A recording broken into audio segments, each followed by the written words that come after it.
পুরনো স্বাদের বুলেটটা আজ চলে গেল। শুধু একটা বাইক নয়, 7 বছরের একটা অধ্যায় বিদায় নিল। এই 7 বছরে সে ছিল আমার নীরব সঙ্গী, প্রতিটা ভোরের ডাক, প্রতিটা ক্লান্ত সন্ধ্যার সাক্ষী। উত্তরবঙ্গের আনাচে কানাচে, নেপালের বিস্তীর্ণ পাহাড়ি পথে, দিন রাতের অজানা একাকী যাত্রায় সে কখনো প্রশ্ন করেনি, কখনো কোনো অভিযোগ করেনি। দুর্গম পথ, অচেনা রাস্তা, রোদ বৃষ্টি অন্ধকার, সবখানেই সে ছিল একই রকম বিশ্বস্ত। সো যাই হোক, টাইমের সঙ্গে কিছুটা আপডেট দরকার। হয়তো এটাকে সময়ের সঙ্গে সঙ্গে সব কিছুই চেঞ্জ হয়ে যায়, এটাকেই মেনে নিতে হবে, মেনে নেওয়া ছাড়া কোনো উপায় নেই। সো এই যে সব ফিটফাট করে একদম আমার এক্সট্রা ফিটের যে অ্যাসেসারিজ ছিল সমস্ত কিছু দিয়ে, হ্যান্ডেল বার সব কিছু ছিল দুটো দুটো করে দিয়ে, এখন এই যে ভাইরা এসছে, এরাও খুবই পরিচিত আমাদের, খুবই ক্লোজ একবারে। এই ভাই নিচ্ছে। ভাই তোমার কাছে গেল আজ থেকে, হ্যাঁ সাবধানে রেখো, সামনে রেখো, ঠিক আছে? এই গাড়ির সঙ্গে প্রচুর স্মৃতি জড়িয়ে। অযোধ্যার রাম মন্দির, প্রয়াগরাজের মহাকুম্ভ, বেনারসের গঙ্গা, ঝাড়খণ্ড, বিহার, পশ্চিমবঙ্গের প্রায় প্রতিটা জেলা, প্রতিটা পথের ধুলো লেগে রয়েছে তার শরীরে আর আমার স্মৃতির সরণিতে। সে চলে গেল, কিন্তু ফেলে গেল একরাশ স্মৃতির ভার। একটা কথা আছে, রয়্যাল এনফিল্ড কিন্তু কখনো বিক্রি হয় না, লেগাসি বদলায়। তাই মন থেকে প্রার্থনা করি, যার কাছে গেল সেও যেন ওকে একই যত্নে রাখে, একই সম্মানে চালায়।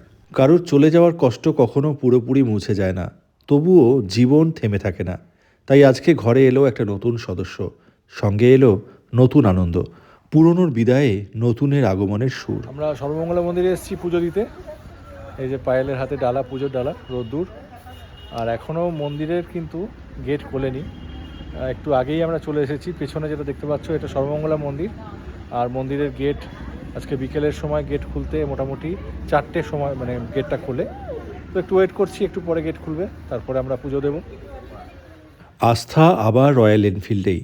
আগে ছিল 350 সিসি, এবার 500 সিসির ক্রুজার, যার শক্তি বেশি, আবেগ আরও গভীর, স্পর্ধাও খানিকটা বেশি।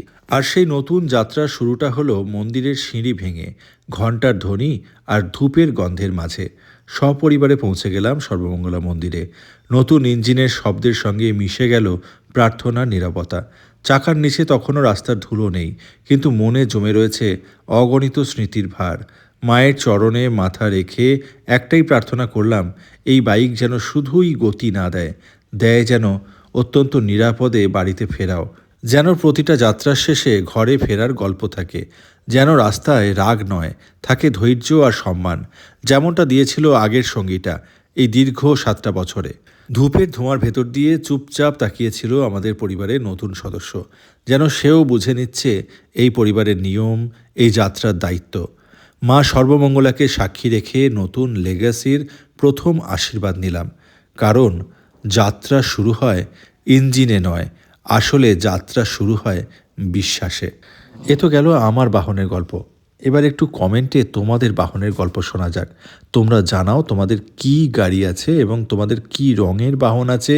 সেই বাহনে বা সেই বাইকে চেপে বা সেই গাড়িতে চেপে তোমরা কোথায় কোথায় বেড়াতে গেছো, তোমাদের অভিজ্ঞতা ইত্যাদি সমস্ত কিছু লিপিবদ্ধ করো আমাদের এখানে কমেন্ট বক্সে। ভিডিওটা ভালো লাগলে শেয়ার করো, আর আমাদের চ্যানেলটা, আমাদের পেজটা সাবস্ক্রাইব করে, ফলো করে, বেল আইকন প্রেস করে সর্বদা পাশে থাকার অঙ্গীকারবদ্ধ হও। এই যাত্রা শুধুমাত্র যেন আমার সঙ্গে আমার বাইকের নয়, আমার সঙ্গে আমার এই যে বৃহত্তর পরিবার প্রত্যেকের সম্মিলিত যাত্রা হয়ে ওঠে। ভিডিওটা আজকে এখানেই শেষ করলাম। আবার দেখা হচ্ছে খুব তাড়াতাড়ি পরের কোনো একটা ভিডিও নিয়ে। সঙ্গে থেকে